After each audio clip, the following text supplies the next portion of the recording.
Selamat datang di konten bacain buku. Di video kali ini saya akan membacakan buku Rich Dad Poor Dad bab 1. Tapi sebelum saya bacakan, saya sarankan untuk teman-teman semua memiliki bukunya.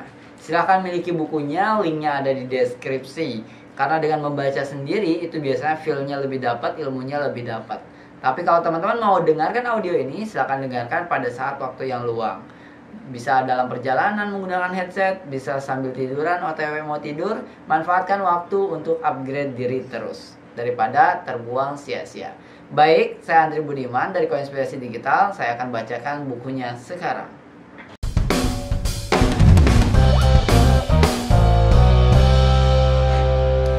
Bab 1. Pelajaran 1. Orang kaya tidak bekerja untuk uang. Orang miskin dan kelas menengah bekerja untuk uang. Orang kaya membuat uang bekerja bagi mereka. Ya, bisakah ayah memberitahuku cara menjadi orang kaya? Ayah meletakkan koran malam. Mengapa kau ingin kaya, nak? Karena hari ini Ibu Jimmy datang ke sekolah dengan mengendarai Cadillac baru. Dan mereka akan pergi ke villa mereka di pantai pada akhir pekan. Jimmy mengajak 3 temannya, tapi aku dan Mike tidak diajak. Mereka berkata kami tidak diajak karena kami miskin. Mereka berkata begitu? Tanya ayah tak percaya. Ya, mereka berkata begitu, jawab saya dengan perasaan terluka. Ayah saya menggeleng-geleng, membetulkan kacamatanya dan melanjutkan membaca koran. Saya berdiri menantikan jawaban. Kala itu 1956, saya berumur 9 tahun. Karena nasib, saya masuk ke sekolah negeri tempat orang-orang kaya menyekolahkan anak mereka. Penghasilan utama kota kami berasal dari perkebunan tebu. Manajer perkebunan dan orang-orang penting lainnya, seperti dokter, pemilik bisnis, dan bankir. Menyekolahkan anak mereka di sekolah dasar ini, setelah kelas 6, anak-anak mereka biasanya dimasukkan ke sekolah swasta. Karena keluarga kami tinggal di satu sisi jalan, saya bersekolah di sekolah itu. Seandainya tinggal di sisi lain jalan, saya bersekolah di sekolah yang berbeda, dengan anak-anak dari keluarga yang lebih menyerupai keluarga saya. Setelah kelas 6, saya dan anak-anak itu akan melanjutkan ke SMP dan SMA negeri. Tidak ada sekolah swasta untuk mereka atau saya. Akhirnya ayah saya menurunkan koran. Saya bisa melihat dia berpikir keras. Begini nak, katanya perlahan. Kalau ingin kaya, kau harus belajar mencetak uang. Bagaimana aku bisa mencetak uang? Tanya saya. Yah, gunakan otakmu nak, katanya sambil tersenyum.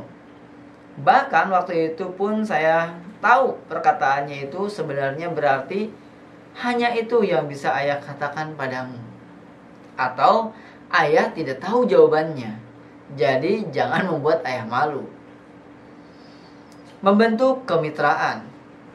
Keesokan paginya saya memberitahu sahabat saya, Mike, apa yang dikatakan ayah saya. Hanya saya dan Mike anak miskin di sekolah itu. Mike juga menjadi murid sekolah itu karena nasib. Seseorang menentukan garis batas wilayah sekolah, dan kami terpaksa masuk ke sekolah anak kaya. Sesungguhnya kami tidak benar-benar miskin, tapi kami merasa miskin karena semua anak laki-laki lain punya sarung tangan baseball baru, sepeda baru, pokoknya semua barang baru.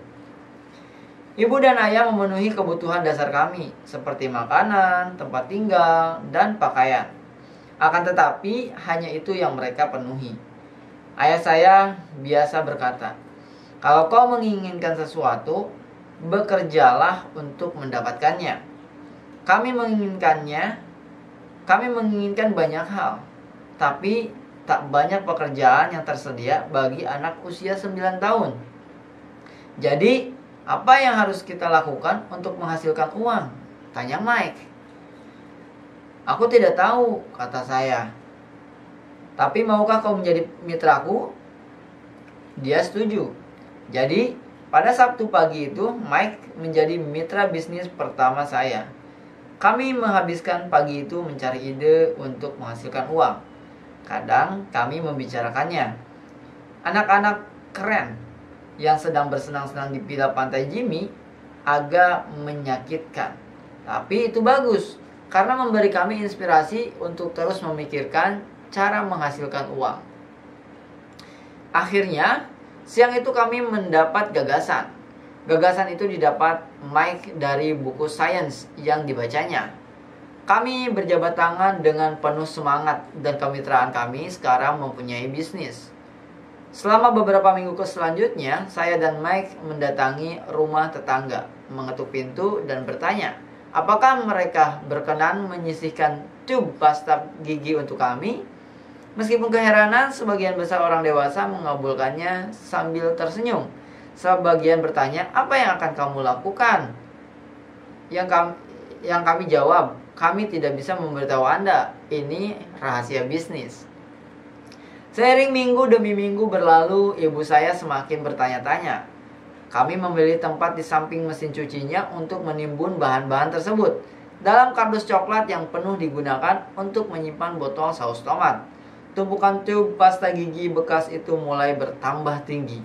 Akhirnya, ibu saya mengambil tindakan tegas. Pemandangan tumpukan tube pasta gigi bekas yang kami kumpulkan dari para tetangga yang berantakan dan kacau itu telah mengusiknya. Apa yang kalian lakukan? Tanya ibu. Ibu tidak mau dengar lagi bahwa ini bisnis rahasia. Lakukan sesuatu dengan kekacauan ini, atau ibu akan membuangnya. Saya dan Mike berdalih dan memohon, menjelaskan bahwa tak lama lagi kami akan memiliki cukup banyak bahan baku, lalu kami akan memulai berproduksi. Kami memberitahu ibu bahwa kami tidak menunggu beberapa tetangga menghabiskan pasta gigi mereka agar tub yang kami miliki cukup. Ibu memberi kami perpanjangan waktu 1 minggu. Waktu produksi dipercepat dan tekanan pun dimulai. Kemitraan pertama saya sudah menerima ancaman pengusiran dari ibu saya sendiri. Menjadi tugas Mike untuk memberitahu para tetangga agar mempercepat pemakaian pasta gigi, dengan mengatakan bahwa dokter gigi mereka ingin mereka lebih sering menggosok gigi. Saya mulai menyerukan lini produksi.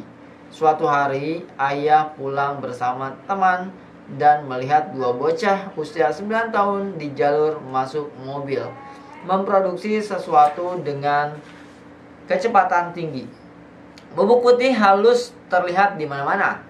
Di sebuah meja panjang terdapat kotak susu kecil dari sekolah dan alat pemanggang keluarga kami penuh dengan batu bara yang panas membara. Ayah melangkah dengan hati-hati. Dia harus memarkirkan mobil di ujung jalur mobil karena area produksi kami menghalangi pintu gerai. Saat berjalan mendekat, ayah dan temannya melihat sebuah tungku baja berisi tub pasta gigi yang sedang dicairkan di atas tumpukan batu bara. Pada masa itu, pasta gigi tidak dikemas dalam tub plastik.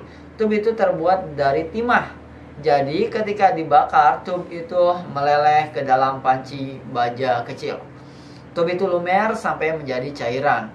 Dan dengan pencapit tungku pemilik ibu, kami menuangkan timah cair itu melalui sebuah lubang kecil di kotak susu.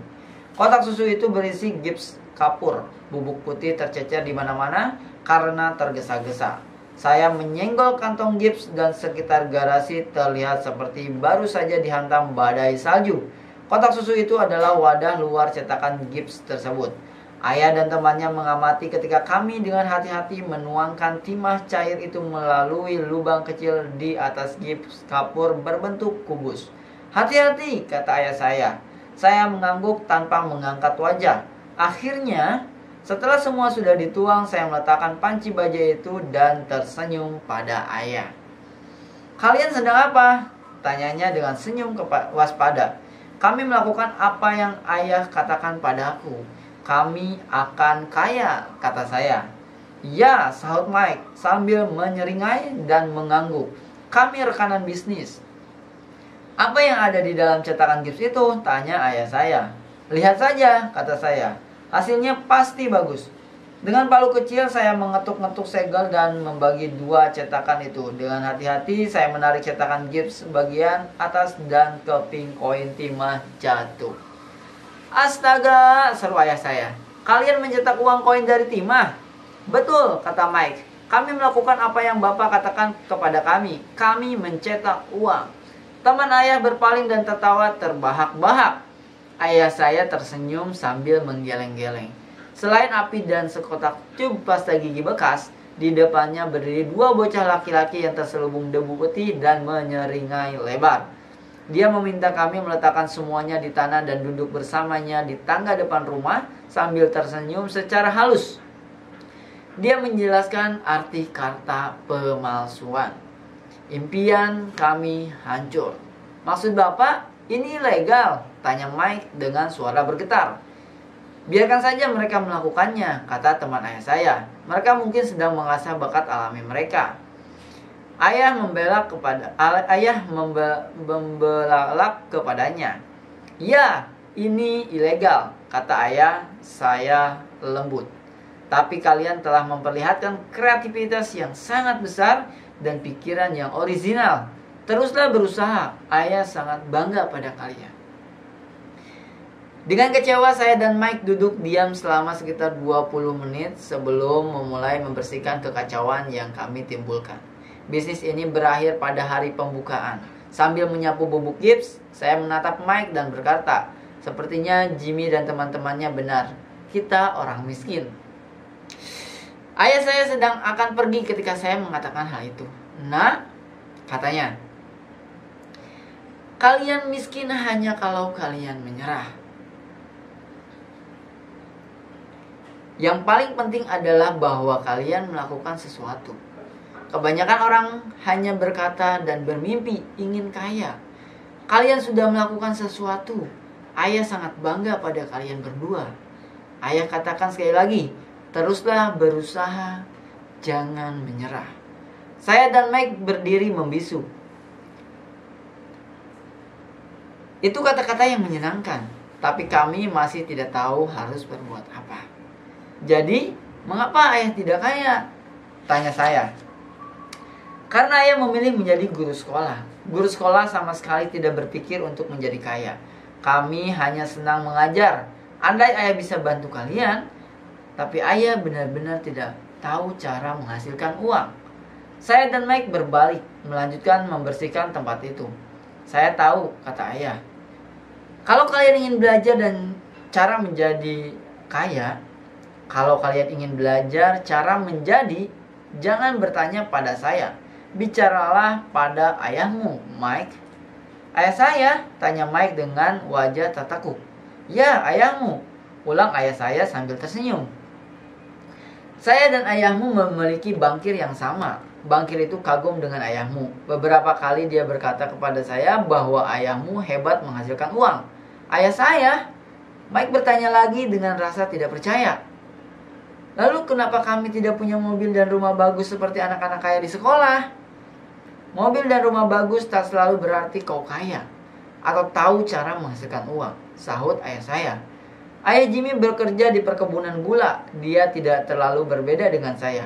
Dia bekerja untuk sebuah perusahaan dan saya bekerja untuk pemerintahan. Perusahaan membelikan mobil itu untuknya. Perusahaan gula sedang mengalami masalah keuangan. Dan sebentar lagi ayah Jimmy mungkin tidak punya apa-apa lagi. Ayahmu berbeda, Mike. Dia sepertinya sedang membangun kerajaan bisnis. Dan saya menduga dalam beberapa tahun mendatang dia akan menjadi orang yang sangat kaya. Mendengar itu saya dan Mike merasa bersemangat lagi. Dengan semangat baru kami mulai membersihkan kekacauan yang ditimbulkan oleh bisnis pertama kami yang mati. Sambil bersih-bersih kami membuat rencana tentang bagaimana dan kapan kami akan bicara dengan ayah Mike.